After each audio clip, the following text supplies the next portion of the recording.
আজকে আমরা যে বিষয়টা নিয়ে কথা বলবো সেটা হলো পশ্চিমবঙ্গের সাপ্লিমেন্টারি ভোটার তালিকা। এই নিয়ে যে একটা পরিস্থিতি তৈরি হয়েছে, চলুন সেটার প্রত্যেকটা দিক সহজ করে বুঝে নেওয়া যাক। এই প্রশ্নটা নিয়েই কিন্তু রাজ্যের বহু ভোটার এখন চিন্তায় পড়েছেন। চলুন বিষয়টা একটু খতিয়ে দেখা যাক। তো আজ আমরা কি বিষয় নিয়ে কথা বলবো? প্রথমে দেখব সমস্যাটা ঠিক কি, তারপর জানব কেন এই ব্যাপক ভেরিফিকেশন হচ্ছে, কমিশনের নতুন পদক্ষেপগুলো কি, আর সবথেকে জরুরি, পরবর্তী তালিকা কবে আসছে এবং তাতেও নাম না থাকলে কি হবে। 28শে ফেব্রুয়ারি ফাইনাল লিস্ট বেরোনোর পর অনেকেই বেশ হতাশ হয়েছেন। কেউ দেখছেন নামটাই নেই, কারণ নাম ডিলিট হয়ে গেছে, আবার অনেকের নামের পাশে লেখা আন্ডার জুডিকেশন। স্বাভাবিকভাবেই একটা উদ্বেগ তৈরি হয়েছে। এখন ইলেকশন কমিশন কিন্তু একটা জিনিস পরিষ্কার করে দিয়েছে, বলছে যে 28শে ফেব্রুয়ারির লিস্টটাই কিন্তু শেষ কথা নয়, এরপরেও সাপ্লিমেন্টারি লিস্ট আসবে আর সেগুলো দিয়েই এই ফাইনাল লিস্টটা আপডেট করা হবে। কিন্তু প্রশ্নটা হলো, হঠাৎ করে এত দেরি বা এত বিভ্রান্তি হচ্ছেটা কেন? আসলে এর পেছনে রয়েছে একটা বিরাট ভেরিফিকেশনের কাজ। ভাবা যায়, প্রায় 60,66,000 ভোটারের নাম এখন আন্ডার জুডিকেশন, মানে জুডিশিয়াল অফিসাররা এই নামগুলো এক এক করে খতিয়ে দেখছেন। এটা যে কি বিশাল একটা কাজ তা তো বুঝতেই পারছেন। আর এই বিশাল কাজের চাপটা ঠিক কতটা সেটা বোঝা যায় এই সংখ্যাটা দেখলে। 60 লক্ষের মধ্যে এখনও পর্যন্ত ভেরিফিকেশন শেষ হয়েছে মাত্র 7.5 লক্ষ নামের। এখান থেকেই বোঝা যাচ্ছে যে পুরো প্রক্রিয়াটা বেশ ধীরে এগোচ্ছে। তাহলে মূল সমস্যাটা কোথায়? আসলে যতগুলো কেস খতিয়ে দেখতে হবে সেই তুলনায় জুডিশিয়াল অফিসারের সংখ্যাটা অনেকটাই কম। এটাই হলো আসল কারণ। বেশ, তাহলে এই সমস্যা মেটানোর জন্য ইলেকশন কমিশন কি ভাবছে? চলুন তাদের নতুন পদক্ষেপগুলো একবার দেখে নেই। কমিশন কিন্তু কয়েকটা জরুরি স্টেপ নিচ্ছে। প্রথমত, ঝাড়খণ্ড আর উড়িষ্যা থেকে আরও 200 জন জুডিশিয়াল অফিসারকে নিয়ে আসা হচ্ছে। এতে করে মোট অফিসারের সংখ্যাটা বেড়ে দাঁড়াবে প্রায় 704।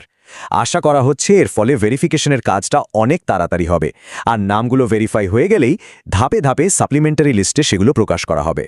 তবে শুধু তাড়াতাড়ি কাজ করাই নয়, কমিশনের লক্ষ্য হল কাজটা যেন একেবারে নিখুঁত হয়। তারা বলছে ভেরিফিকেশন প্রক্রিয়ায় কোনো ফাঁক রাখা হবে না, যাতে আগের মতো কোনো ভুল আর না হয়। এসব তো গেল পরিকল্পনার কথা, কিন্তু যেটা জানার জন্য সবাই অপেক্ষা করে আছে সেটা হলো এই নতুন তালিকাগুলো হাতে পাওয়া যাবে কবে। দেখুন, একটা টাইমলাইন কিন্তু পাওয়া যাচ্ছে।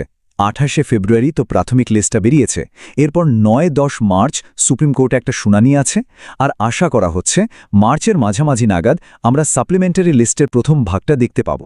এখানে একটা কথা কিন্তু মনে রাখতে হবে, এই তালিকাগুলো কিন্তু একবারে আসবে না, ধাপে ধাপে আসবে। মানে প্রথম আপডেটে যে সবার নাম চলে আসবে এমনটা কিন্তু নয়। ভেরিফিকেশন যেমন যেমন শেষ হবে তেমন তেমন নাম যুক্ত হতে থাকবে। কিন্তু একটা প্রশ্ন থেকেই যায়, যদি এই সাপ্লিমেন্টারি লিস্টেও কারোর নাম না থাকে তখন কি করণীয়? দেখুন, দুটো আলাদা পরিস্থিতি হতে পারে। যদি স্ট্যাটাস থাকে আন্ডার জুডিকেশন, তার মানে হলো কেসটা এখনও রিভিউ করা হচ্ছে। সেক্ষেত্রে পরের কোনো সাপ্লিমেন্টারি লিস্টে নাম আসার সম্ভাবনা থাকে। কিন্তু যদি স্ট্যাটাস ডিলিটেড দেখায়, তার মানে কিন্তু নামটা বাদ দিয়ে দেওয়া হয়েছে। তখন পুরো প্রক্রিয়াটা আবার নতুন করে শুরু করতে হবে। যাদের নাম ডিলিটেড লিস্টে চলে যাবে তাদের জন্য পথটা কিন্তু বেশ লম্বা। একেবারে নতুন করে আবেদন করতে হবে, ফর্ম 6 ফিল আপ করে ডিও বা সিও লেভেলে জমা দিতে হবে, আবার নতুন করে শুনানি হবে, সব কাগজপত্র যাচাই করা হবে। মানে এটা বেশ সময় সাপেক্ষ একটা ব্যাপার। আর এখানেই কিন্তু আসল চিন্তার কারণটা লুকিয়ে আছে।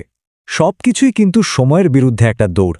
যদি ভোটের দিন ঘোষণা হয়ে যাওয়ার পর ফাইনাল লিস্ট বেরোয়, তাহলে কিন্তু এবারের নির্বাচনে ভোট দেওয়াটা প্রায় অসম্ভব হয়ে পড়তে পারে। তাহলে সবশেষে যে প্রশ্নটা সবচেয়ে বড় হয়ে উঠছে সেটা হলো, নির্বাচনের আগে কি সব নামের ভেরিফিকেশন শেষ করে সেগুলোকে তালিকায় ঢোকানো সম্ভব হবে? এই উত্তরটা কিন্তু এখনও আমাদের অজানা।